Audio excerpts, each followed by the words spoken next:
Item on the order paper is a motion on addressing NI water challenges. Clerk, would you please read the motion? That this Assembly recognises the failure of existing water and waste infrastructure to meet current and future demand, further recognises that existing funding models have restricted NI Water's ability to meet commitments to maintain and develop services for residential and business needs, and calls on the Minister for Infrastructure to provide a detailed options paper on restructuring NI Water to include consideration of mutualisation. Thank you. I call on Mike Nesbitt to move the motion. Thank you, Mike. The Business Committee has agreed to allow up to 1 hour and 30 minutes for this debate. The proposer of the motion will have 10 minutes to propose and 10 minutes to wind. As an amendment has been selected and is published on the Marshall list, the Business Committee has agreed that 15 minutes will be added to the total time for the debate. So, Mike, please open the debate on the motion. Principal Deputy Speaker, thank you very much indeed. I should point out to begin with that it was my party colleague, the Ulster Unionist spokesperson on infrastructure, who was scheduled to lead on the debate, but unfortunately John Stewart is not here. He is unwell, and I'm sure the House joins me in wishing him a speedy recovery.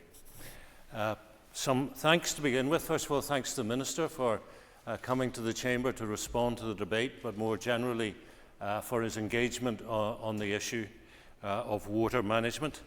I also want to thank the Assembly research team for a very detailed pre-debate paper, and thanks also to all the individuals and organisations who contacted us with their queries, questions and their comments. I rise to address what I think is a really pressing issue, one that demands urgent attention, and that's the state of Northern Ireland's water infrastructure. I believe we're facing a crisis, one that requires action in terms of strategic investment, policy reform and changes to governance. And those three, I think, are the essential elements that we need to address. And what we're calling for, I believe, is entirely consistent with the Northern Ireland Audit Office, who published a paper that called for a review. Their document was called Funding Water Infrastructure in Northern Ireland, and it called for, quote, a comprehensive review of alternative arrangements. So let's begin by acknowledging the key challenges. Our water and sewage network is ageing, to say the least. Over a third of pipes are more than 100 years old. The result is leakage rates which exceed 25%. Underinvestment and upgrading wastewater treatment facilities leaves us struggling to meet environmental compliance standards, and climate change will exacerbate these challenges, with heavy rainfall likely to overwhelm our capacity in terms of wastewater and sewage. Compounding these issues are concerns around the funding model and the affordability of water charges. And of course, political instability in recent years has not helped in strategic decision-making and investment planning. The impacts of underfunding are profound and far-reaching. We face limitations in providing new water and sewage connections, both for households and commercial development, and that leads to construction delays and stalled projects. And in turn, that's going to restrict economic growth and result in missed investment opportunities, which may tarnish our reputation and make Northern Ireland less attractive for inward investment. And as the First Minister recorded at question time just an hour or so ago, the positivity of her visit with the Deputy First Minister to Washington ahead of St. Patrick's Day was quite astonishing, not least from the business community, who in America are saying the time is right to take a look at investing here in Northern Ireland. The impact on housing of this infrastructure deficit is perhaps one of the most damaging outcomes of the historical lack of leadership and funding surrounding our water and sewage management. It's widely accepted we face a housing shortfall that places tens of thousands of families across Northern Ireland in crisis. It is simply a case that there's a growing number of planning applications going before local council planning offices that are approved but are then subject to agreement with Northern Ireland Water on how costs for water and waste infrastructure are to be met.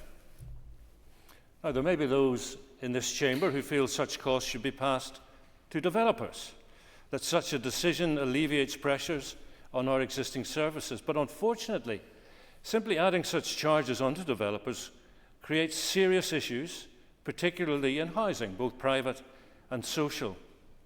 The cost funding of water and waste infrastructure into new developments creates pressures on housing associations that can mean that whole social housing projects are scrapped because the funding to meet this additional cost is simply not there.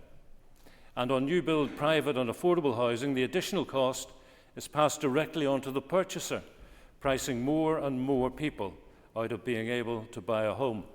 And I have examples of that in my own constituency, Principal Deputy Speaker, a development in Newton Ards, where the developers had to fork out an additional £1 million to install the water infrastructure that was necessary to allow the houses to be built. And it is my impression from speaking to them that was nearly a deal breaker in terms of that development going ahead.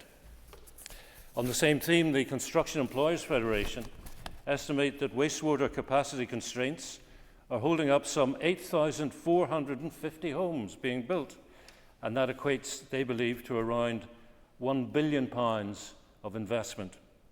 If you couple proposals of housing associations and other developers, the Construction Employers Federation believe approximately 19,000 homes are today unable to proceed. And indeed, Northern Ireland Water themselves accept over 100 areas have wastewater treatment works that are at or approaching capacity. However, there are potential actions we can take to address these challenges. We could embark on a multi-year programme to replace the highest risk water mains and sewers, alongside upgrades to wastewater treatment works capacity and regulation compliance. Environmental protection measures such as sewer separation and sustainable drainage systems are also imperative, as is effective management of agricultural runoff and the implementation of environmental farming incentives. My party continues to propose considering the mutualisation of Northern Ireland Water into a member-owned cooperative model.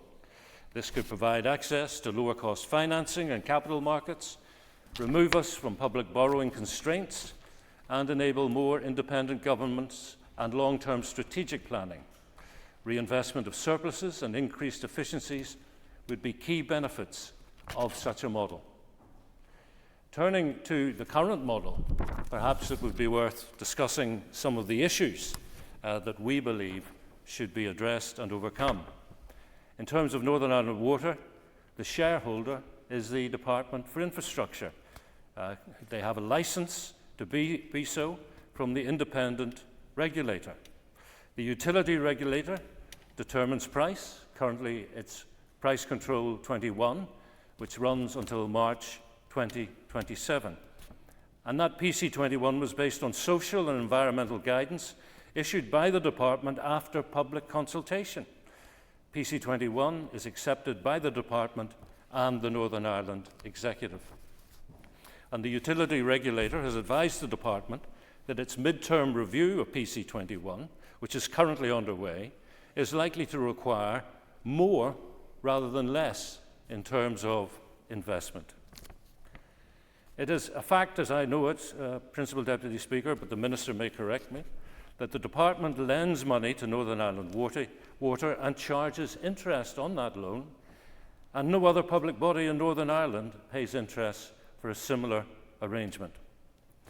The Department also takes a dividend from Northern Ireland Water, and I'm informed that if you add the dividends and the interest paid by Northern Ireland Water, to date that is a collective sum of £1 billion, which could otherwise have been invested in the water infrastructure. And investing, of course, in the water infrastructure was a commitment of the New Decade, New Approach deal.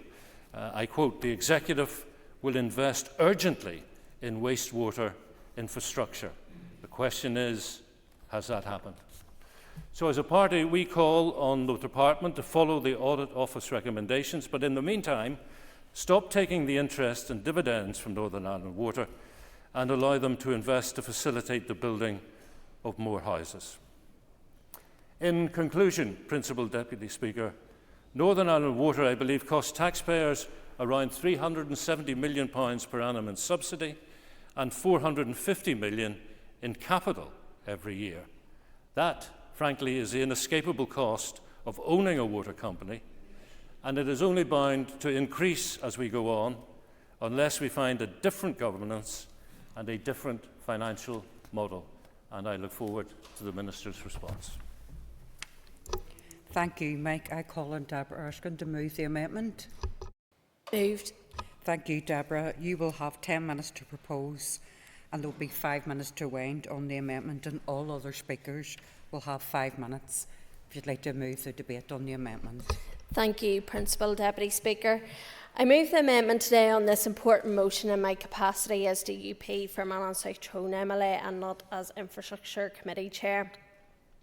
Getting our water infrastructure right is essential for development, growing our economy, to ensure there is social and affordable homes across Northern Ireland, not least environmentally to prevent the overspills in our waterways. But furthermore, let's not take for granted the fact that we have clean drinking water. However, we do have a crisis in the here and now.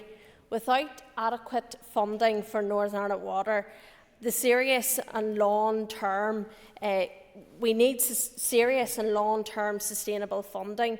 We are going to destroy our construction industry, wreck our economy, add to homelessness and continue the pollution of our waterways. There needs to be a fundamental rethink on how we continue to address the failures that have continued for years.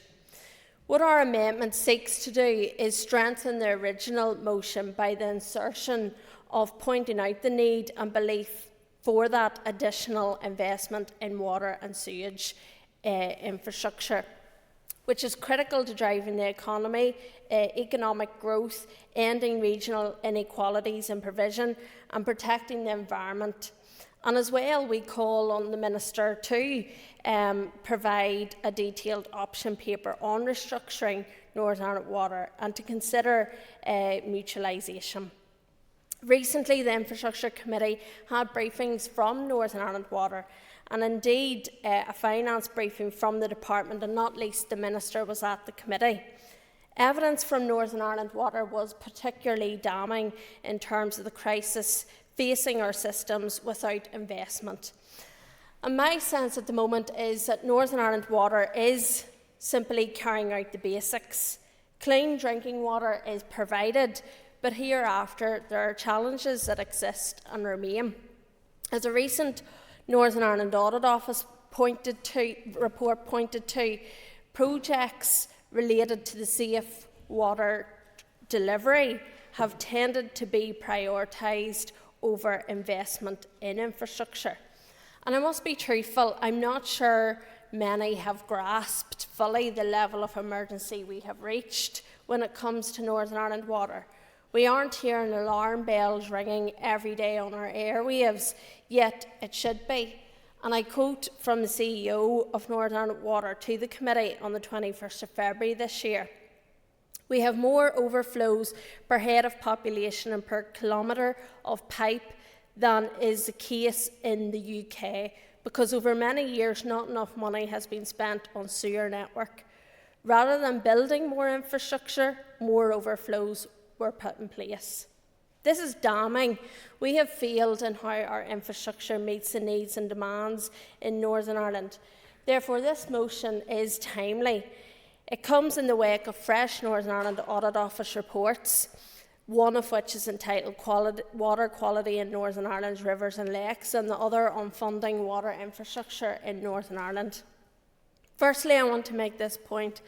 Whilst in terms of water quality, agriculture and businesses do contribute to some of the pollution, we cannot escape the fact that 1 in 8 pollution episodes can be linked to Northern Ireland Water, a body that should be intrinsically linked to ensuring best procedure and upholding government policies as well in protecting the environment.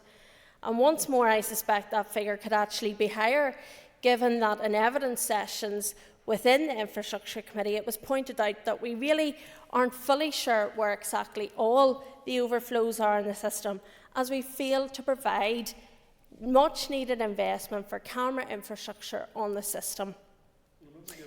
Yes? Thank you, Member, for giving way. I'm just checking. Is it right that, in fact, NI Water have the option for consent to discharge, which means that they could be discharging sewage into the waterways without the fear of investigation or prosecution? Unfortunately, the member is correct, and certainly there have been questions raised about that, and I'll maybe point to that as I move on during the course of my contribution. Some members may want to focus on the extent of sanctions levelled on foreign businesses adjudged to the contribution that contributed to water pollution incidents, but at least there are penalties. And that same level of accountability should be apparent in NI Water, yet there is a perception, rightly or wrongly, that there is a double standard. And concerns around the corrosive impact of stop-start funding and budgets that simply aren't big enough, whilst they are entirely justified, they cannot be used as a convenient smokescreen for improving standards and oversight in respect of current services.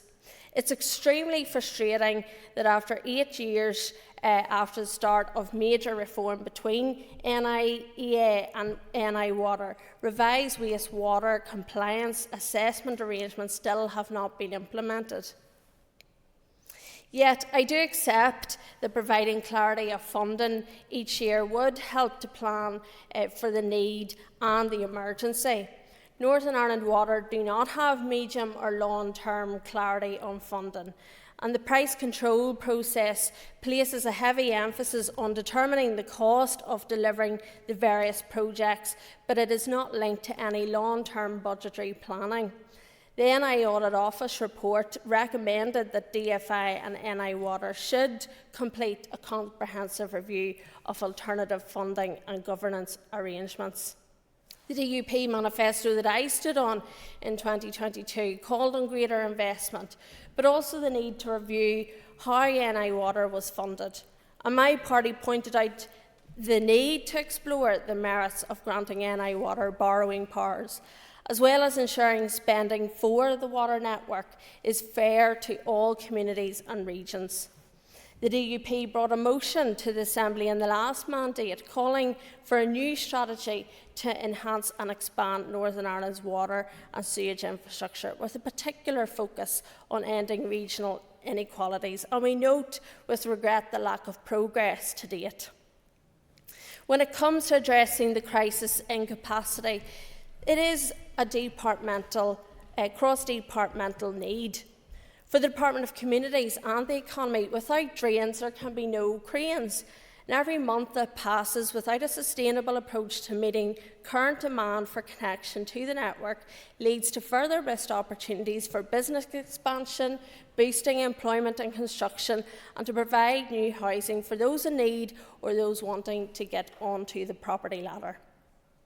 A letter on the 6th of March to the Infrastructure Committee told of the consequences if we do not invest. 19,000 proposed homes are very unlikely to be built. 55 commercial developments are very unlikely to progress, with an estimated impact to 1,500 employees in the agri-food industry. So what discussions has the Minister had around the executive table to highlight these concerns and fight for investment? The DUP also acknowledges that as a society and as ratepayers, we must play our role as well and ensure that we stop any potential impact on the system, because prevention is better than cure. And it is right that we reduce pollutants entering our waterways. However, let's not forget that Northern Ireland Water is the largest landowner in Northern Ireland. Are the public really seeing those assets being used effectively, particularly given the huge sums of money paid to Northern Ireland Water from the public purse? It's crucial that the Minister urgently takes forward the recommendations in recent reports to deal with issues at hand. It's imperative that we also must move beyond doing the basics. millions spent on cleaning the NI water system, which is right, but it's effectively self-harming itself. It's not sustainable, and we must turn the tide before even providing safe drinking water becomes harder. Therefore, I hope the Assembly can endorse this amendment, which strengthens the argument for investment and change. Thank you. Thank you, Deborah. I call Cahill Boylan. Thank you, Principal Deputy Speaker. Principal Deputy Speaker, a decade of Tory austerity and cuts have devastated our public services. As a result of historical underfunding, our water and waste infrastructure has been severely impacted. Due to this, areas across the north are facing development challenges. We need and deserve a high standard of water quality and wastewater infrastructure to ensure we provide a proper service, to protect our watercourses from pollution and to safeguard our environment. NI Water have long warned of the effect of the lack of funding it has had here in the north. This is just another symptom of Tory budgets not allowing vital public services to be properly resourced. We need long-term sustainable investment in the North sewage and wastewater network so we can properly deliver fit-for-purpose infrastructure. The public are already struggling during the cost of living crisis as we speak. The last thing households need is additional bills. Sinn Féin remain resolute in our opposition to domestic water charges and privatisation. We are focused on getting our public services the proper resources they need without adding a further burden on workers and families. It is clear that our wastewater and sewage infrastructure is facing huge challenges, but it must be stressed that privatisation and water charges are not the solution. NI Water is a vast and important piece of infrastructure that needs to be properly resourced.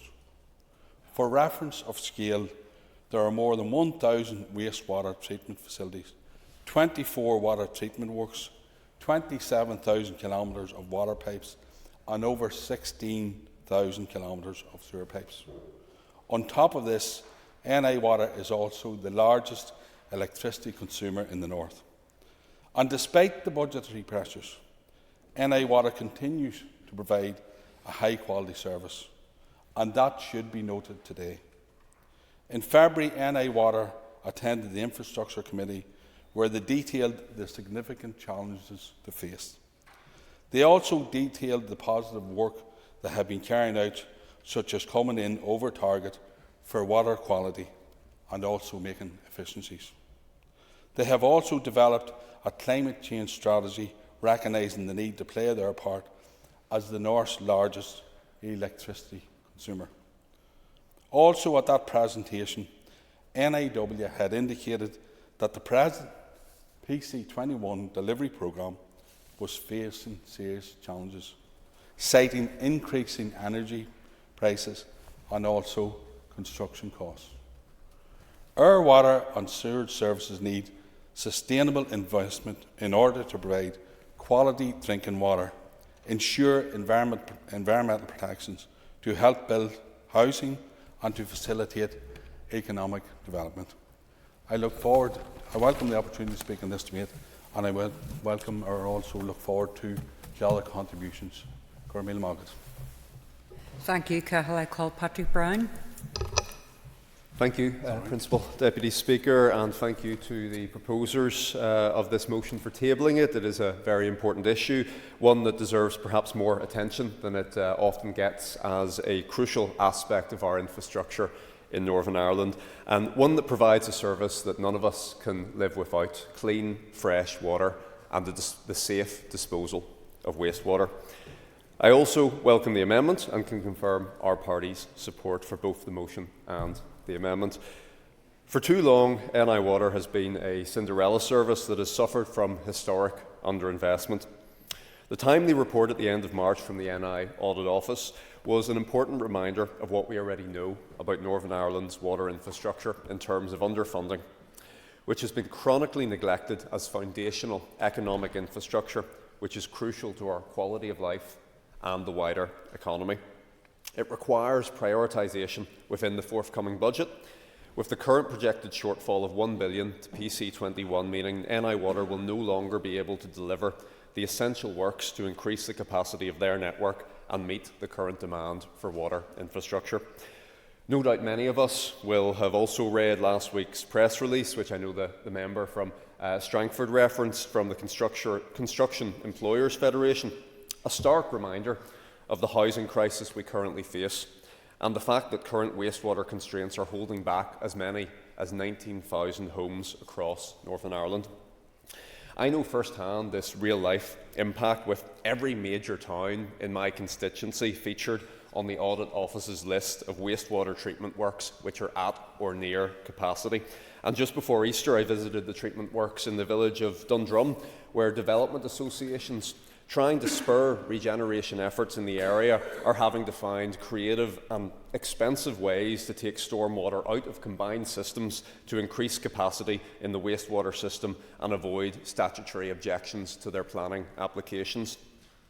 And whilst I welcome NI Water's willingness to work with developers and planners to find these creative solutions, it really shouldn't have to be this way and adds unnecessary cost to developers.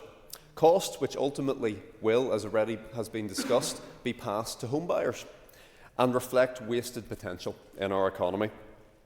Without these additional costs, housing and regeneration projects could move more quickly through the planning system, helping us meet the chronic lack of housing in Northern Ireland and move the economy forward.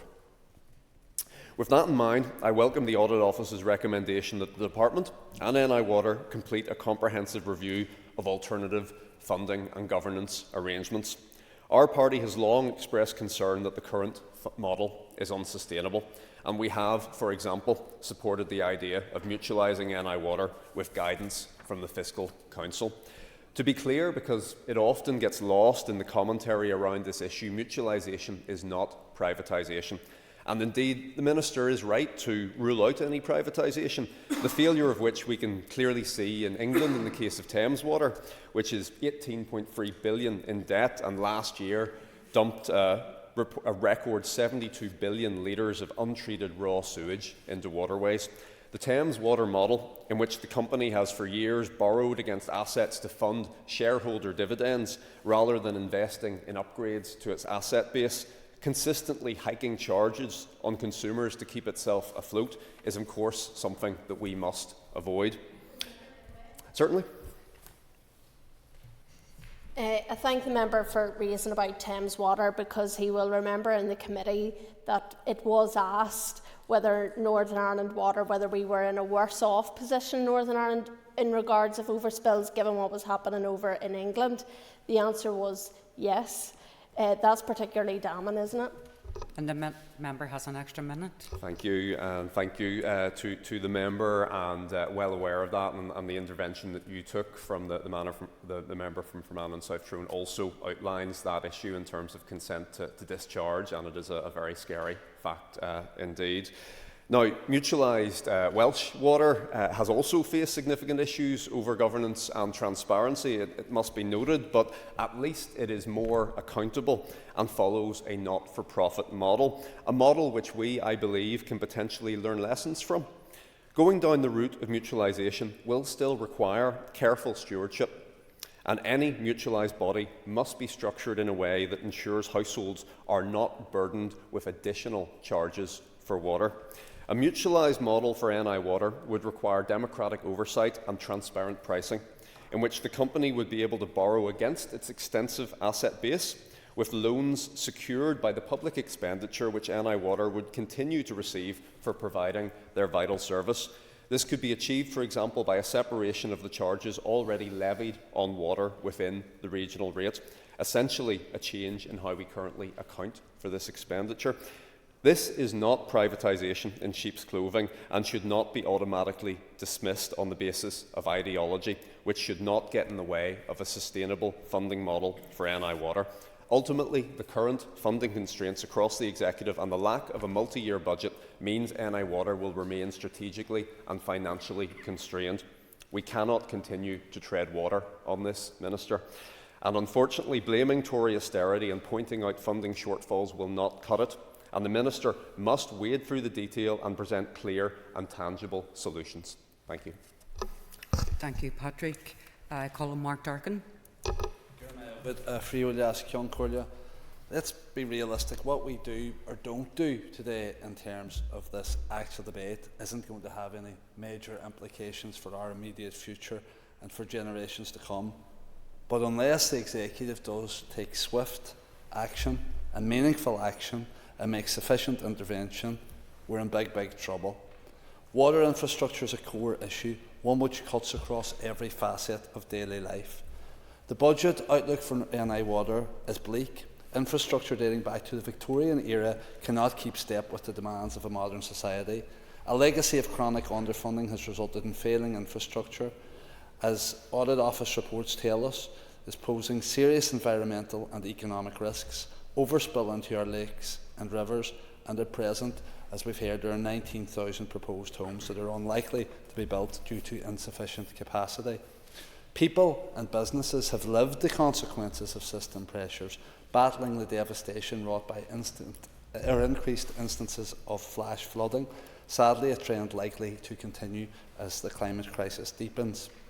In 2021, Minister Mallon recognised the imperative for investment across wastewater and allowed NI Water to begin the task of addressing storm overflow and to kick off PC21.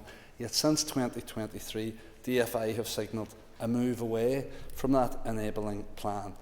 At committee, officials said they are ready to deliver at pace, but the massive cuts being imposed are forcing them to make unthinkable decisions. DFI has huge budgetary challenges, as do all departments, but this is what the Executive signed up to.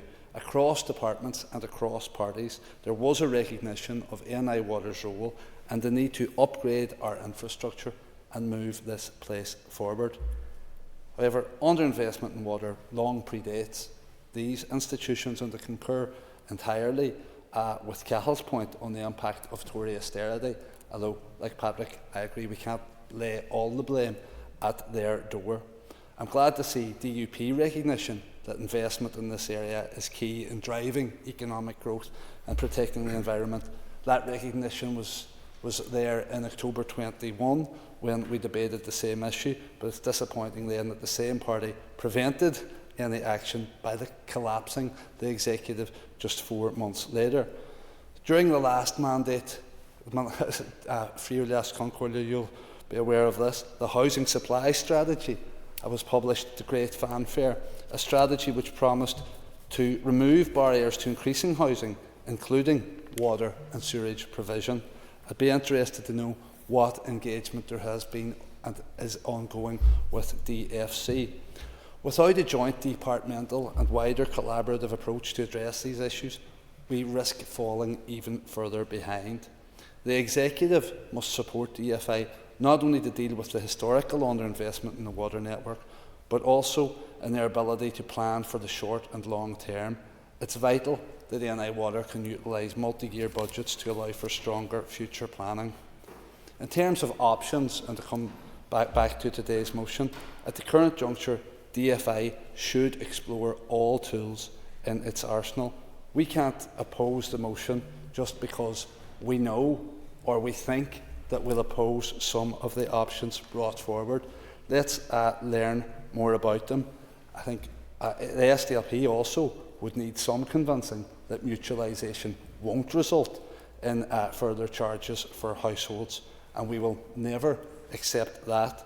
Further hardship can't be heaped on hard-pressed families already struggling to make ends meet. And we certainly... much. I agree with the member. I don't want to see any other household having increased charges put on them. However, the households in my constituency that can't access discretionary support because we're spending the budget on Northern Ireland Water and not on people who are in poverty causes an issue. The balancing act that we have to do within our executive causes that type of difficulty. So we do need to consider other ways that we can balance that better. And the member has an extra minute.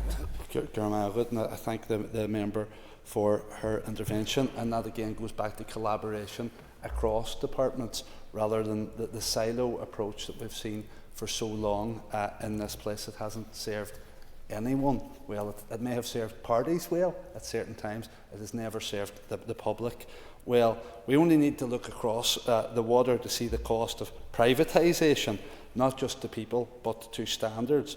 The picture is nothing short of medieval, with sewage spilling onto the streets and analysts denouncing 35 years of privatisation as the biggest fraud story in the UK. I also welcome the work of fellow dairyman Fergal Sharkey in shining a light on this scandal. Also, the executive must work along with Northern Ireland Water in identifying income generating opportunities, renewable energy being one. We should learn from the example of other EU countries and embrace innovative solutions that allow water utilities to save costs, enhance resilience and financial viability. The future of water relies on improved collaboration between NI Water, stakeholders and governments on both sides of the border, specifically on capital projects in border regions. Investment in our sewage and wastewater infrastructure that meets the needs of the present and future generations must be a priority. Mark, I call on Peter McReynolds. Thank you, Principal Deputy Speaker, and I welcome the opportunity to speak to today's motion and thank the proposer for stepping in at short notice to propose it, and also the proposer of the amendment as well for bringing them forward today for debate. Since the restoration of this Assembly and Executive, I am fortunate to have spoken in multiple infrastructure debates, all of which noted the requirement of long-term, strategic and significant investment to deliver in a variety of ways for the population of all who live here. Today's debate is no different, in that it is about facilitating clean and safe drinking water and sewerage for the 1.9 million people who live here and over 700,000 households and businesses.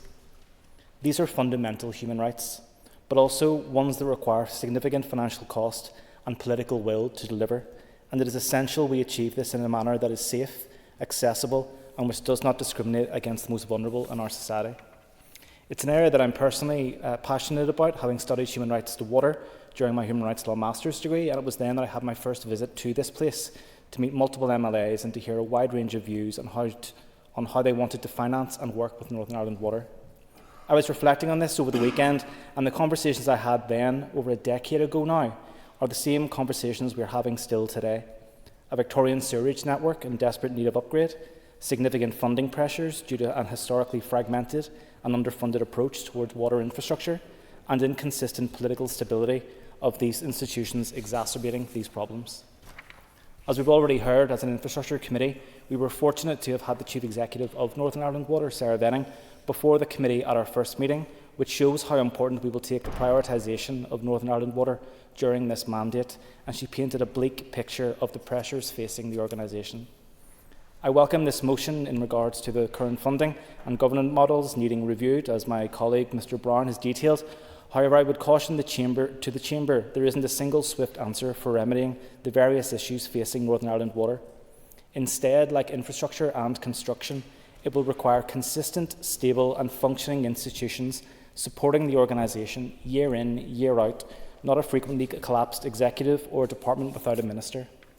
Like the multi-annual budgets we were meant to have had introduced but missed out on, multi-annual budgets that would have better served the long-term assets needed to deliver and manage water, and which would have given confidence to the construction, civil engineering, housing and business sectors, as they would see certainty in the future rather than the unfortunate dysfunction there has been in recent years and year-by-year funding fluctuations.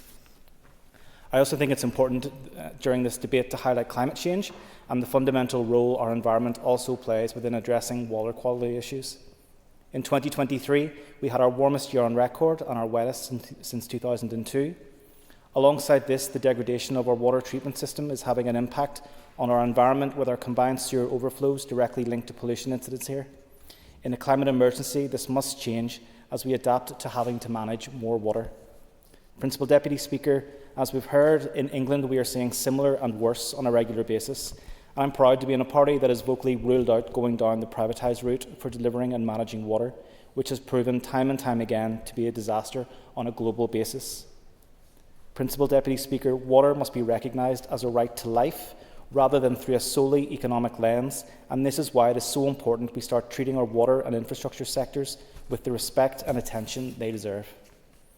Lastly, and against that backdrop, I encourage the Minister to explore the potential of nature-based solutions to reduce cost pressures by improving water quality at source and mitigating flood risk. For example, extensive research has demonstrated the ability of trees to protect water bodies when planted close to pollution sources. Whilst I appreciate the Northern Ireland Water are working to install natural solutions where possible, it is vitally important that we work with the environment on a larger scale, and I would appreciate the Minister's commitment on that point. In conclusion, we support today's motion and amendment, and we are always happy to look at expert-led options and make evidence-based decisions. However, this must always have at its core political consistency and stability, protecting our environment, and fundamentally a rejection of privatisation and the placing of increased financial burdens on the public. From here, our ability to build much-needed homes, our economy, and ultimately Northern Ireland will benefit. Thank you. Thank you, Peter. Glenn or Patty McGlone? The SDLP welcomes this particular motion. We believe the original motion offers the opportunity to explore the options without a commitment to restructuring NI Water at this time. However, we would need to be convinced that any restructuring won't result in water charges.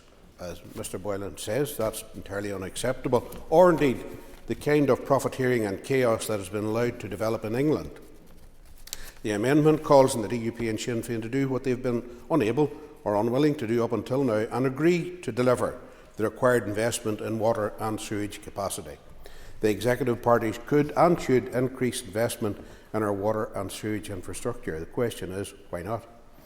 The original motion at least calls for an exploration of other ways to achieve it.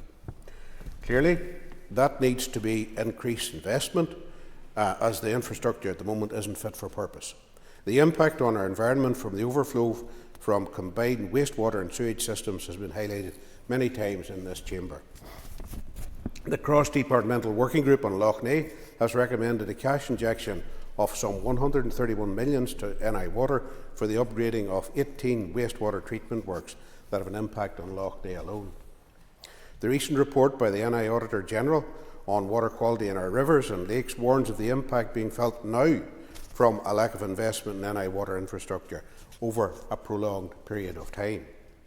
Economic development is being restricted because of the current limited capacity in the infrastructure network. In many areas, new businesses can't be established, and existing businesses can't expand because the capacity in the water, wastewater and sewage infrastructure doesn't exist for them. The lack of capacity, indeed, is also moving us to the stage where local development plans are becoming hypotheses, notional ideas about development of areas without realisation. NI Water have stated that the construction of 19,000 homes across Northern Ireland is currently at risk due to the lack of appropriate water and sewage infrastructure. NI Water knows what needs to be done to address the long-standing issues within the water infrastructure. They have completed the preparatory work, including designs and studies. They now need the funding. The current Price Control 21 agreement aimed to invest £2.1 billion in water infrastructure here between 2021 and 2027, but it's increasingly clear that securing that funding is unachievable under the current funding model. When I raised the issue of underinvestment in sewage and water with the Minister in the Assembly here on the 5th of March, the Minister firstly questioned the evidence of the impact of that underinvestment on the ecological crisis in Lough Neagh. The Minister then went on to state, quote, "We have to broaden the conversation around how we develop or deliver wastewater treatment works for certain developments. That is what this motion does." However, the Minister already appears to have decided that the shortfall in funding can be made up by demanding that developers pay more. On the 5th of March, the Minister stated, to deliver wastewater treatment works for developments, it may not be funded directly by NI Water, it may have to be for the developers. It's not clear what assessment the Minister has made of that new approach, but there will be consequences. The costs involved in improving the capacity of our water and sewage infrastructures aren't negligible. Attempting to raise funding from developers will increase the unit cost, Mr Nesbitt referred to that, per house in those developments, and it's likely to be further reduction in the overall number of houses being built, and significantly, at a time whenever we're having a crisis in social housing demand, lessen the number of social housing units being built. To push the cost of housing higher across the board will make social housing unaffordable and unavailable to those who need it. If the Minister is saying that the current model doesn't work, then let's look at the alternatives. Let's look at what's being proposed here today. And if, in case when the Minister has already admitted to the Assembly that we will have to do things differently when it comes to increasing the capacity in water and sewage infrastructure for those developments, let's look at the options properly and have an informed debate on the way forward. In conclusion, Takiam Leishan Wallo, Agus Leishan Last Wallo. Guramila Mahabit, Field, Last Film 48. Walchat Patsy, I call Stephen Dunn.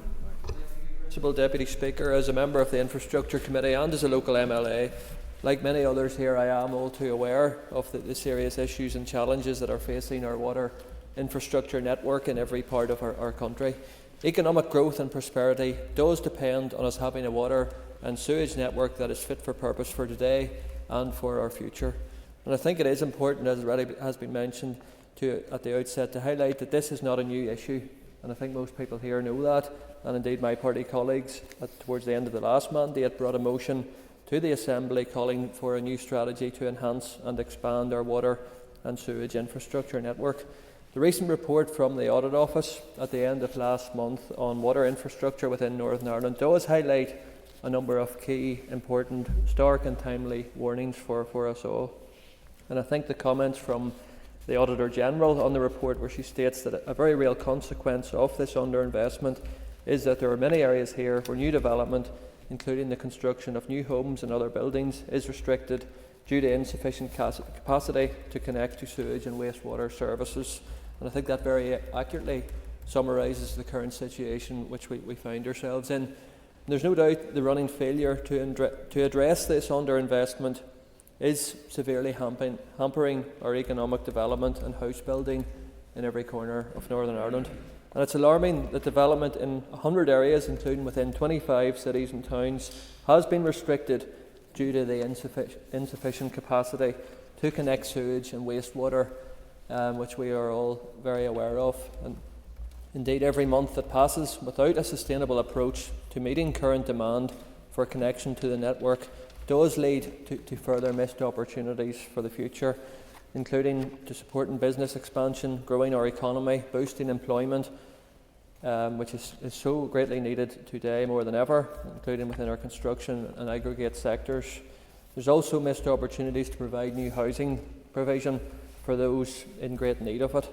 And indeed, a recent report just last month highlighted that there are more than 46,000 households now on the waiting list for a permanent home here. This is a stark reminder of the need for action to address these issues as we seek to develop new homes right across Northern Ireland to address our housing shortages. Even very modest domestic extensions or small micro-business adoptions can be faced with very lengthy and costly delays or even refusals, stifling economic growth, investment and prosperity. This extends right to major housing developments and indeed the commercial sector, including new hotel builds, for example, which are so crucial for growing and developing our tourism sector. I have seen very welcome central investment within my own constituency over the last 10 years from NI Water in terms of the Kinniger Sewage Works treatment area, and I do welcome the planned extensive upgrade of Kinniger Wastewater Treatment Works, which was recently announced. I know the Minister recently commented on that, and the planned construction of a new modern wastewater pumping station in Sydenham, quite close to the boundary of my own constituency. Again, the Audit Office report spells out very clearly that ongoing leakage from water pipes and sewers is indeed contributing to pollution in our rivers and lakes, and I know a number of other members have commented and touched upon that. The Chief Executive of NI Water, Sarah Venning, told our Infrastructure Committee recently that we do have more overflows per head of population and per kilometre of pipe than the rest of the United Kingdom. And from an environmental, socio-economic and health perspective, that is a damning indictment which must be grappled with and action taken on. The Audit Office report also goes on to talk critically of the outdated oversight arrangements, and again it is extremely frustrating that 8 years after the start of a major reform between NIEA and NI Water, revised wastewater compliance assessment arrangements have still not been implemented. The Minister needs to urgently complete a comprehensive review and action plan for reform to secure appropriate finance to invest in our water infrastructure, rather than simply repeating the mistakes and excuses of his predecessors and kicking the can down the road in the hopes of avoiding difficult decisions. Thank you, Principal Deputy Speaker. Thank you, and I call Jerry Carroll. Speaker, the decision to turn NI Water into a company has been an unmitigated disaster, and people warned that it would allow Stormont to underfund the service, opening the door to privatisation and potentially water charges.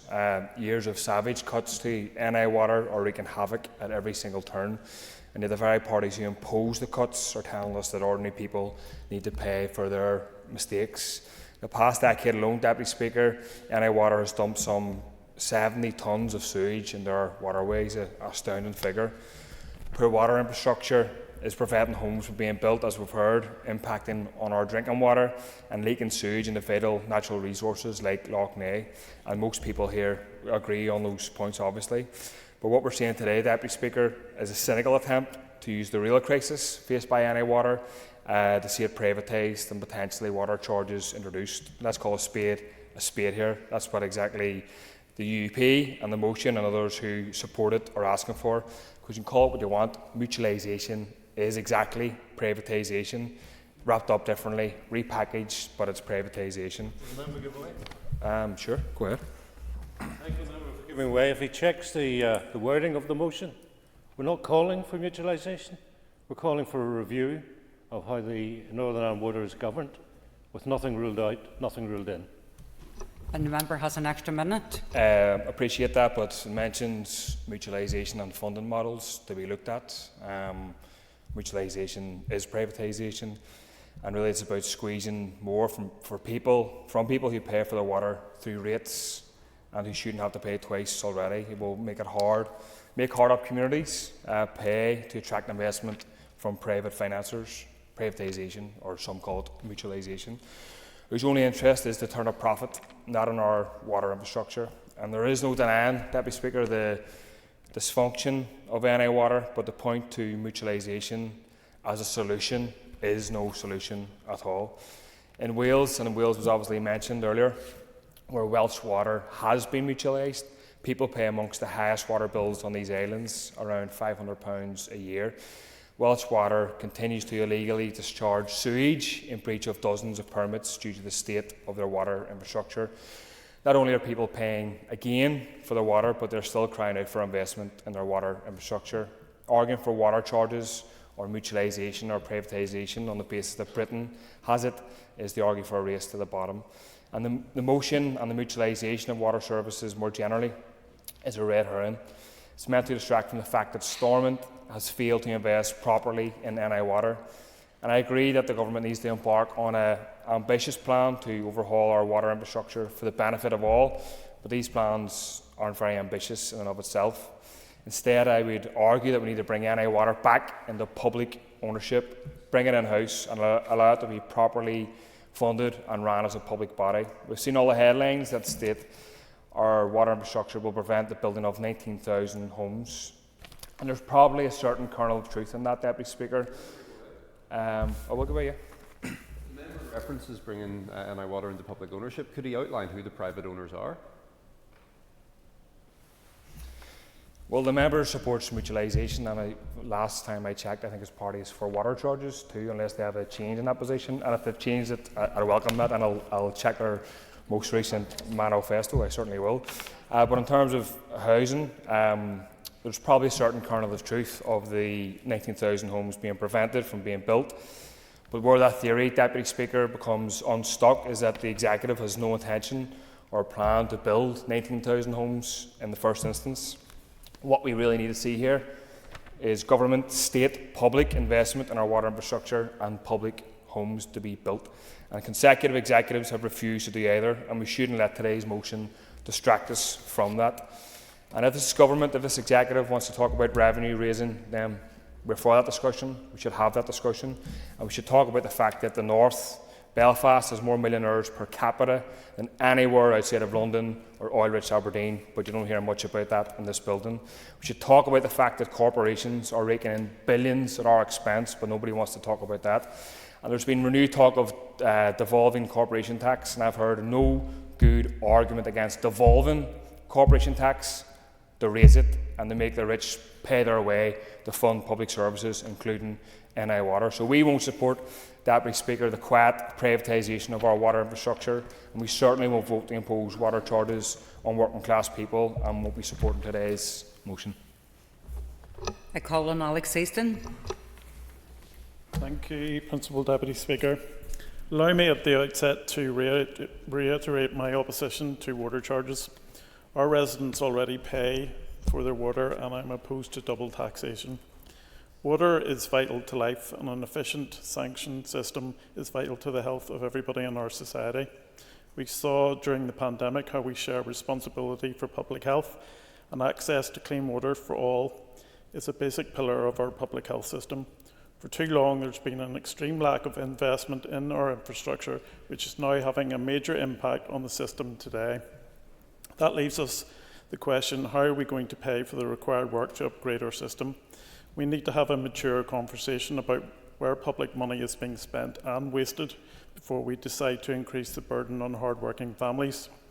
For decades, we have already paid for water as part of our rates bills. Our bills used to be itemised years ago, but this was quietly removed. The itemisation needs to be reinstated so we can see how much we are already paying for water infrastructure in our rates bills.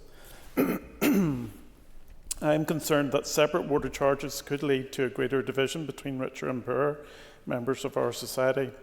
I'm concerned about those people who are now already making choices between heating their homes and eating, and having the added worry about affordable clean water. Worrying about what it's going to cost them to run the washing machine or have showers for a whole family, for example. Clearly, our infrastructure needed to be fixed, as we're leaking away lots of our water due to the lack of investment. These need addressed in a manner that does not add stress to the households already struggling to pay bills. Concerns have been raised many times about the governance procedures at Northern Ireland Water, as well as the value for money aspect. The issue is complex, but government bodies and Northern Ireland Water getting their house in order and avoiding wastage is a priority that must come higher than implementing more charges on already struggling communities. I would also take issue with the consultation process that had been launched several months ago by the Secretary of State. There were 4 questions to answer, none of which made it easier for people to say they don't support water charges. So people need to be clear on answering those questions that they don't agree with in the introduction of water charges. I fully support a proper plan on this matter from the Infrastructure Minister, necessary for if we fail to plan, we plan to fail, something which is not an option for residents or our business communities. And insight that any imposition of charges would place an outrageous additional burden to Northern Ireland households, especially for our low-income families, and the inevitable exportation of poverty already on unacceptable levels at this part of the United Kingdom. In practical terms, what we need outlined are the conversations alternatives. What would a public education campaign look like, for instance, that addresses what incentives are required to have effective water conservation appliances added and things like that? What more can government do on efficiency and addressing water leakages? Let's look to government and not to the consumer. I welcome the broadening of the conversation by the Infrastructure Minister involving stakeholders early on with Northern Ireland Water and learning from good practices, as noted previously to the House with the Belfast Living with Water scheme. In conclusion, I welcome the Minister's openness to do things differently. A successful research-informed, evidence-based option approach is the correct start, but I will not support the introduction of water charges. Thank you. Thank you, Alex. Our next speaker is the Minister for Infrastructure to respond to the debate, and Minister, you have 15 minutes. And first I want to thank the UP for raising the debate on NI Water's funding model, and also send my best wishes to John Stewart and wish him a speedy recovery. As members know, NI Water was established in 2007 as a government-owned company. It's not a private enterprise, it's a wholly government-owned company to provide water and sewage services across the north. Since its establishment, it has been the Executive's policy to provide subsidy to NI Water in lieu of domestic water charging. Since 2007, nearly $3.5 billion has been invested in our water and wastewater infrastructure. NI Water has reduced its efficiency gap with similar companies in England and Wales from 49% in 2007 to 5% today. So they're £65 million more efficient than they were in 2007. I think that's a credit to NI Water. Indeed, planned improvements in operational efficiency between now and 2027 will save consumers £62 million. NI Water delivers high-quality service, and its status as a regulated utility company means that the utility regulator protects the interests of consumers by challenging NI Water to deliver high-quality value for money and sewage services.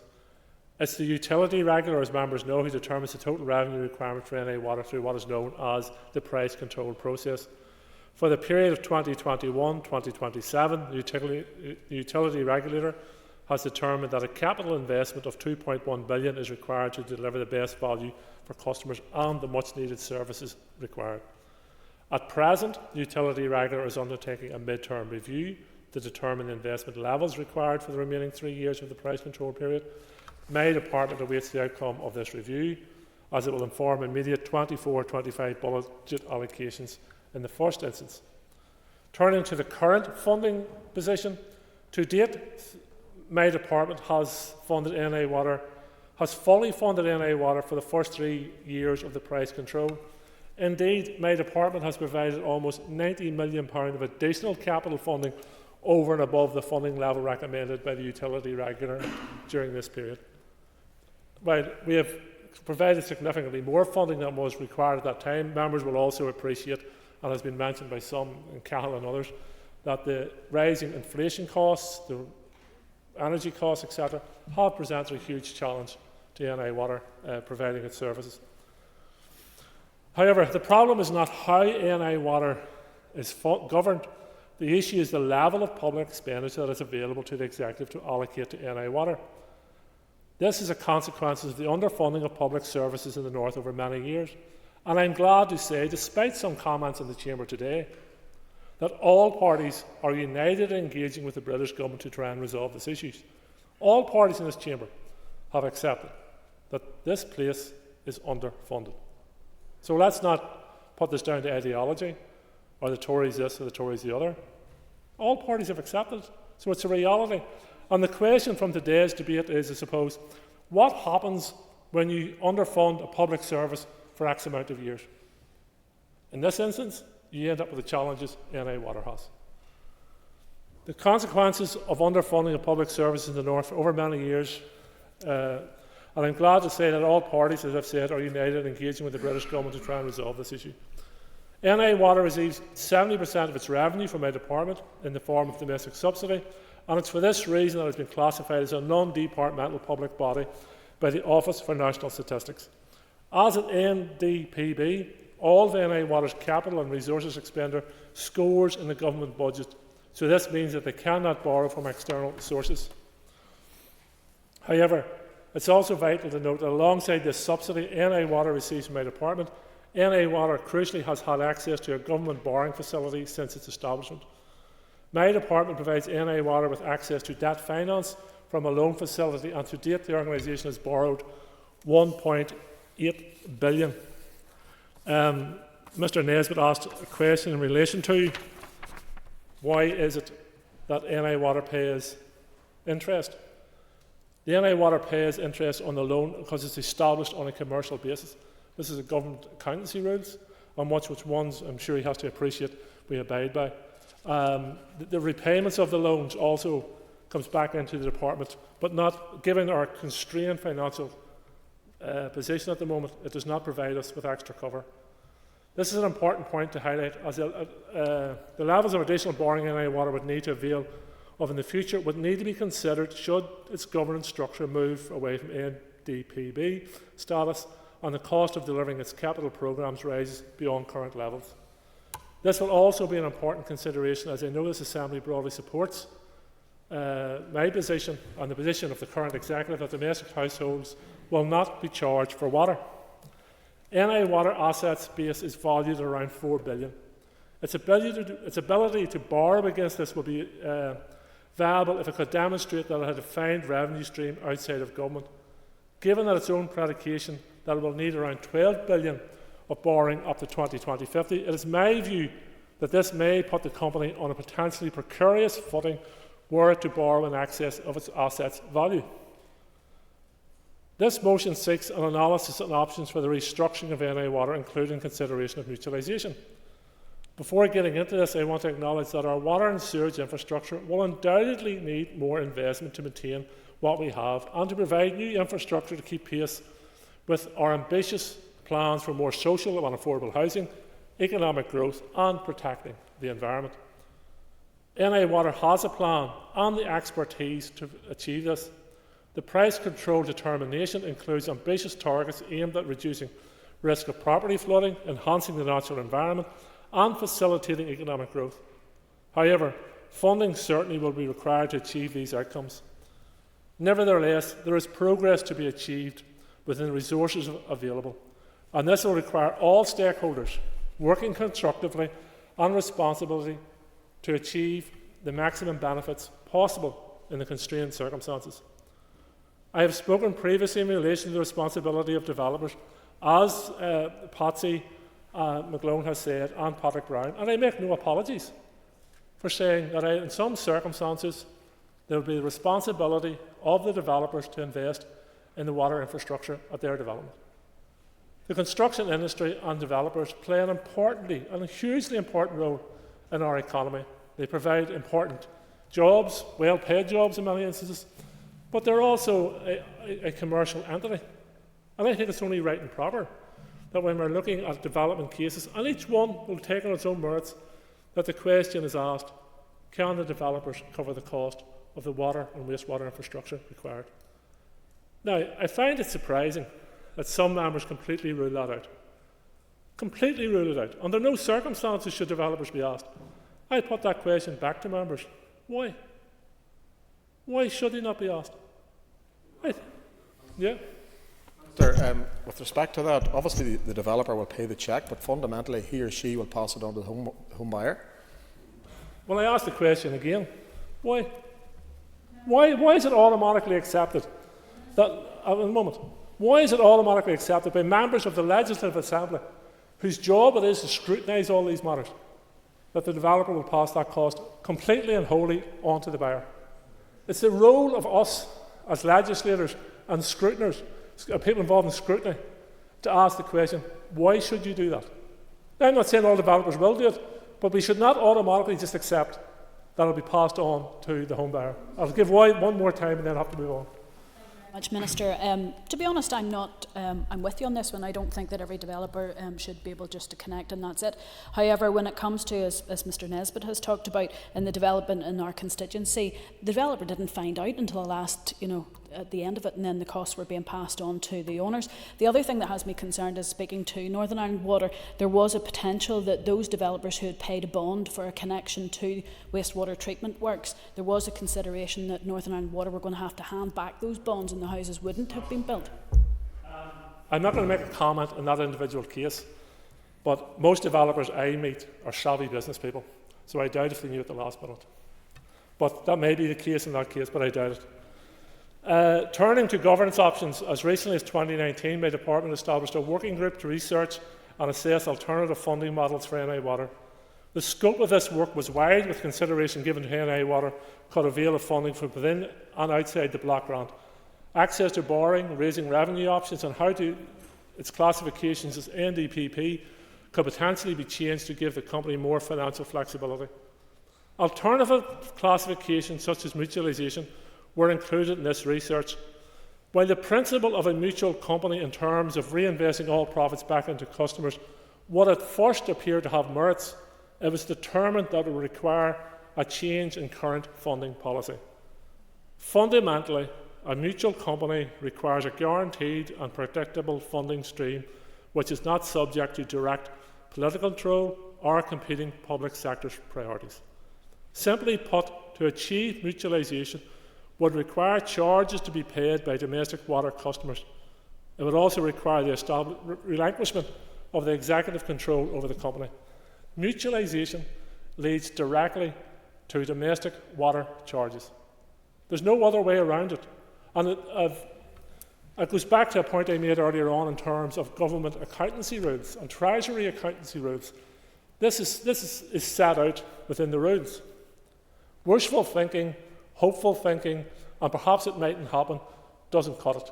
The facts are, if you want to go down the mutualisation route, and I won't, and I don't, then you end up charging hard-pressed workers and families directly for water charges. I've limited time, sorry. Simply, as I said, returning to my earlier point, it will also require a high degree of external market borrowing. As I stated earlier, NI Water has already borrowed in excess of £1.8 billion from government, and as costs rise into the future, further borrowing will be needed, introducing the risk that will be setting the organisation on a trajectory whereby the largest portion of its income stream will be serviced by debt. Thames Water comes to mind. I do not need to remind members of all what's happening in England at the moment. So mutualisation is not the solution that many think it is. Indeed, a report published by the Consumer Council for Water in England and Wales in June 2023 concluded an overhaul and substantial change to the industry and company ownership would not address the main problems experienced within the water sector. End of quote. The analysis to date has shown that there are no simple solutions. NI Water has been determined as an NDDPB, given the continuing level of subsidy it is dependent on from my department. For us to keep that status, to keep it within government ownership, we need to continue down the current route. But what we do need is more public funding for the executive. What we need is a debate around the executive table in terms of the budget. And I'm the chair of the committee, asked, what conversations have I had around the executive table? I have met the finance minister around my budget, as have other ministers. I set out the challenges faced in NI Water, and I look forward to the debate around the executive table in regards funding for the Department of Infrastructure. And high on that agenda will be NI Water. Because, as I've said, it's not the model that's important here. It's the fact that NI Water, along with all our other public services, has been underfunded for many, many years, leading to the challenges we face today. But I land on this. Last year, we invested £500 million of public money in NI Water. NI Water is carrying out significant amounts of improvements across all our constituencies. But listening to some within the debate today, if you were a developer listening in on this debate, you would nearly think we're closed for business. We're not closed for business. I'm going to give very quickly to Mr. Nesbitt. Minister, are you rejecting the Northern Ireland Audit Office recommendation for a comprehensive review of alternative arrangements? You're just ruling that out? I'm not commenting on the Audit Office report for this reason. As the member will know, it has to go through the proper processes in terms of there's a protocol as to how a department responds to the Audit Office reports. It may be taken on as a report by the Public Accounts Committee, it may not. But I will, in turn, when it's my time, respond to the Audit Office report. The member from a salary position says I'll do nothing. I've already pointed out what I'm going to do. What I'm saying to members in this chamber is stop talking the place down and start ensuring that investors know we're open for business. I call on Keith Buchanan to wind on the amendment, and Keith, you have 5 minutes. Okay, thank you. First of all, Principal Aiken, I apologise. I called the Minister a member, but maybe he is technically a member, but I apologise for that. So I rise today in support of the motion and obviously our amendment. As we have already heard, NI Water is one of Northern Ireland's largest landowners and incorporates water treatment works, pumping stations, wastewater treatment works and a vast network of water mains and sewers. NI Water supplies approximately 910,000 homes and businesses. Over many years, there has been a failure to address underinvestment in our wastewater infrastructure, and this has severely hampered economic development and house building in every part of Northern Ireland. Without the necessary investment in the network, there is reduced building work. As time passes without a sustainable approach to meeting current demand for connection to the network leads to further infrastructure restrictions. There are several examples of restricting economic growth in Mid-Ulster, and I'm sure other MLAs are aware of many more problems encountered by building contractors when development is hampered. In some cases, for the contractor to get a connection to the foul system by reducing the volume of storm entering it by a multiplication of 12. So for every litre of foul water added to the system, 12 litres needs to be removed and diverted to a storm connection or waterway at considerable cost. And in the middle of town or built-up area, this can be challenging. Or in other examples, planning approval is given, but no found solution is available, and the developer builds the homes only for the homeowner to find out later that their dwelling has no formal sewage connection available to them. Without proper investment to support business expansion, new homes being built, this will lead to missed opportunities to boost employment in the construction sector and provide for need. When it comes to addressing the crisis in capacity, or at a bare minimum mitigating the current problems, a joined-up approach is vital. Any investment that is provided must be targeted to maximise added value, but also be screened against the potential to promote regional inequalities. We acknowledge the need to place more value on water and take personal responsibility for the potential impact of our actions. We acknowledge preventative measures need to be taken to reduce pollutants entering our waterways, and this will help address the money spent on removing them through water treatment afterwards. No one disputes the fact that there is still some way to go in the terms of ensuring that all sectors mitigate the risk to water quality. However, the causes of the current problems go much further than one sector alone, and a series of questions recently asked to the Minister with respect to discharge points, and other members have touched on this. How are we actually measuring our water discharge, the volume, the BOD, the COD go into the water? It's something obviously that needs to be monitored, and another member referred to 75 tonnes. How do we actually know this 75 tonnes discharged to the water? How do we actually know that? There's no way of method or actually measuring that figure. The Northern Ireland Audit Office report is clear that ongoing leakage from sewers is contributing to pollution in our rivers and lakes. The same level of accountability should be apparent in any water, yet there is perception, rightly or wrongly, that there is a double standard. So the Minister, does he believe that discharge from combined sewers should be routine monitored and recorded to get the exact figure whenever we do have combined flow discharges into our rivers, and obviously ultimately ending up in Lough Neagh, what that actual volume of liquid is? Will the Minister ensure a greater impetus on surveillance of where any water leaks occurs, how often, and the impact of these? I'm now going to move on briefly to just a... Yep. Apologies to the member, because I meant to include this in my own contribution. Just in relation to monitoring discharges, the Price Control 21 includes funding for 700 event duration monitors to monitor overflows. Bathing waters and shellfish areas are being prioritised for the fitting of event duration monitors. So there is progress, hopefully, on that. Thanks for that. So I missed the point. That's 700. Yep. So just on that point, whenever Sarah Venning was there, she referred to thousands of combined flow discharges. So I appreciate it's a step in the right direction. I appreciate that. I'll just briefly go through points here. So Mike Nesbitt touched about ageing network. A third of the pipes 100 years old. The housing shortfall, and obviously issue to housing. Deborah as well mentioned that social but affordable homes. So obviously the whole restriction on sewage is affecting homes more broadly. She also referred to overflows in the system. Cahill as well talked about development challenges. Patrick Brown talked about treatment works at capacity, obviously all relating to development and building. And obviously the costs added onto home buyers. If any developer is going to take the full whack of this cost, I don't believe it. The developer will pass it on to some degree till the home buyer. Mark Durkin then talked about a joint departmental approach, no additional increased charges, and Peter McRandall's Victorian Sewage Network.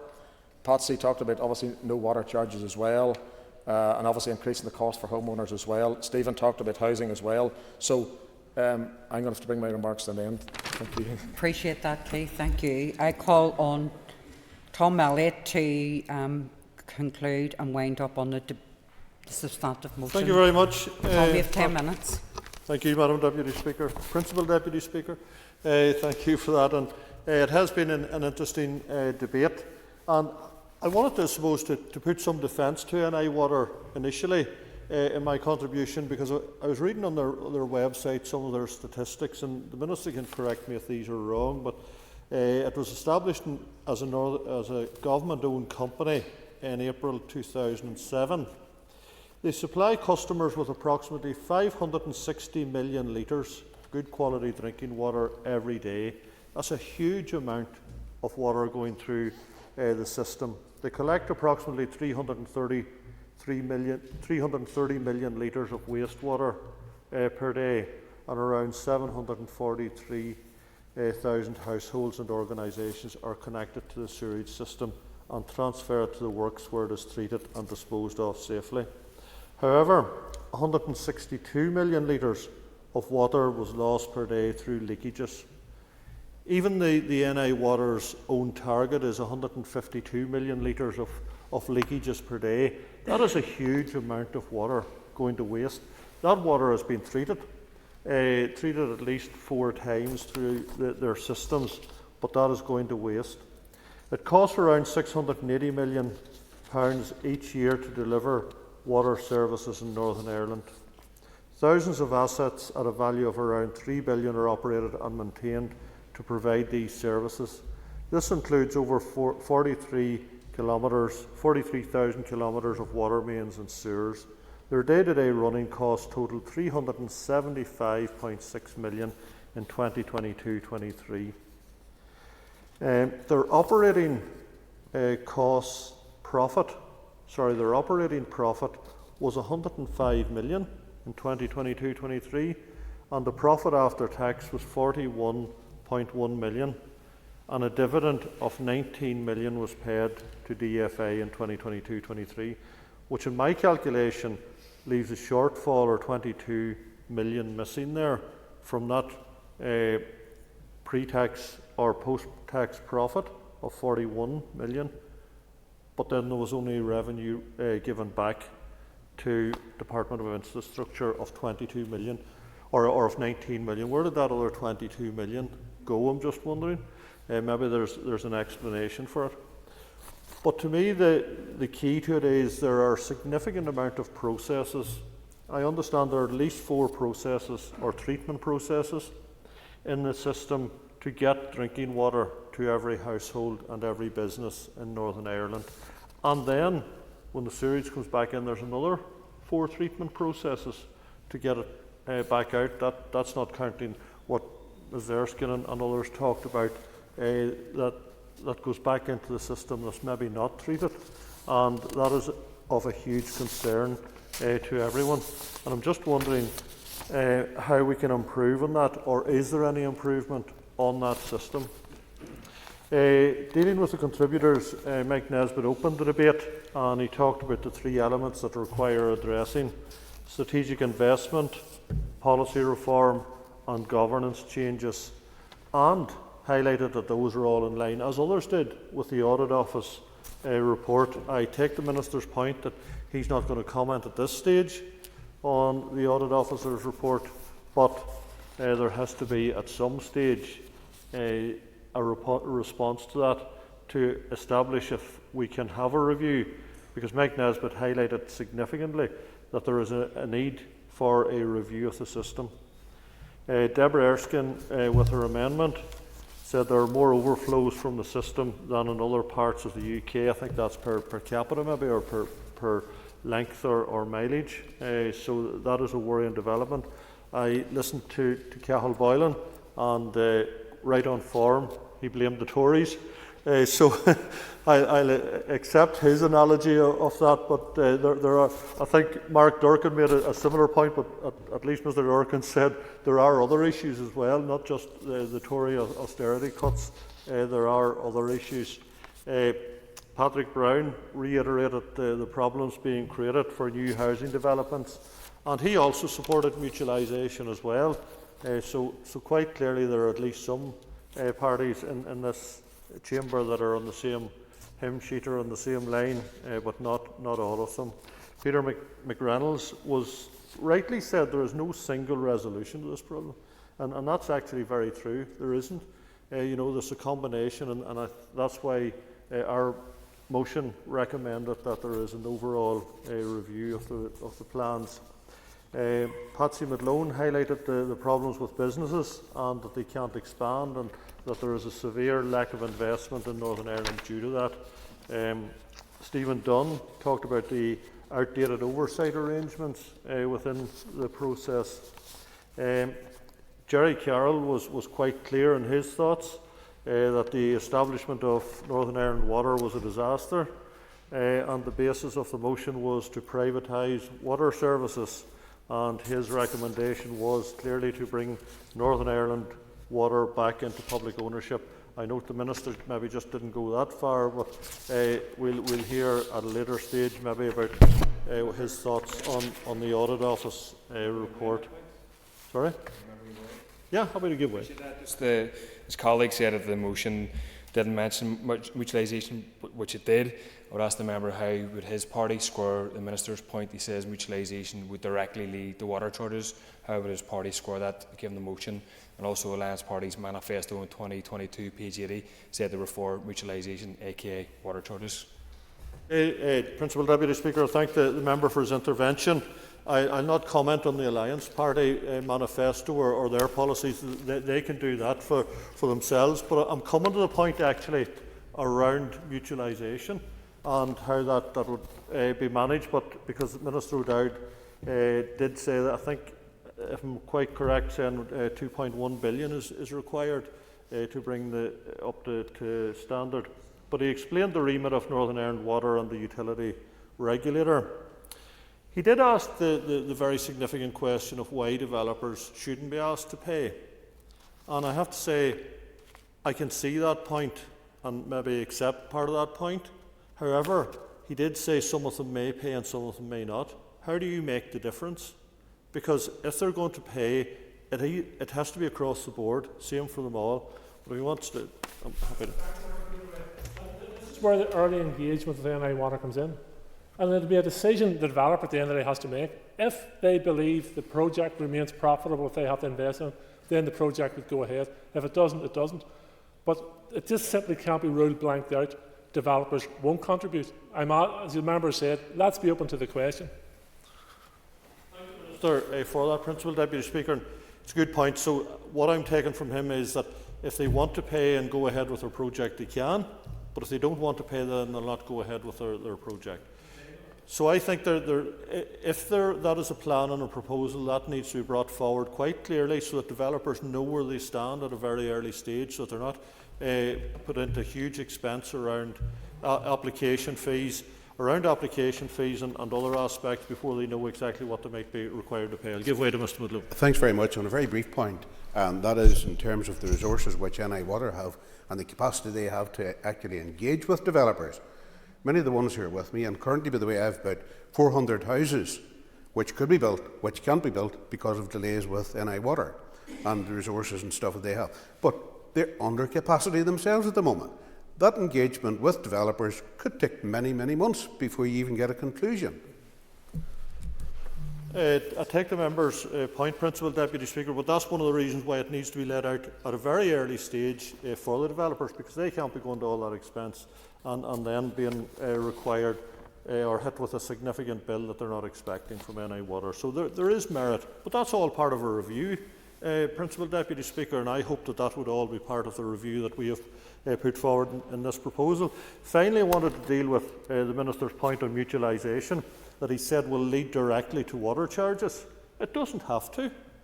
Surely there is a clause can be put in by the department themselves to whatever company takes on and leads on Northern Ireland Water or the mutualisation of it. You can say there are to be no charges and we can't have direct water charges.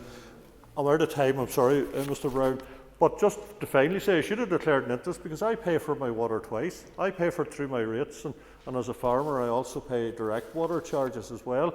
So I don't see the reason why you can't put a clause, and that answers Mr Carroll's point as well. You can't put a clause, or you can put a clause into any agreement with any company that takes on Northern Ireland Water to say you can't put in domestic charges. Thank you. Thank you, Tom. So the question is that the amendment standing in the name of Deborah Erskine, Keith Buchanan and Stephen Dunn be made. All those in favour say aye. Aye. Contrary if any, no. The ayes have it. So the next question is that the motion as amended be agreed. All those in favour say aye. Aye. Contrary if any, noes. The ayes have it. The ayes have it. So the next item is item 6 on the order paper is the adjournment. The question is that the Assembly do now adjourn. The Assembly is adjourned.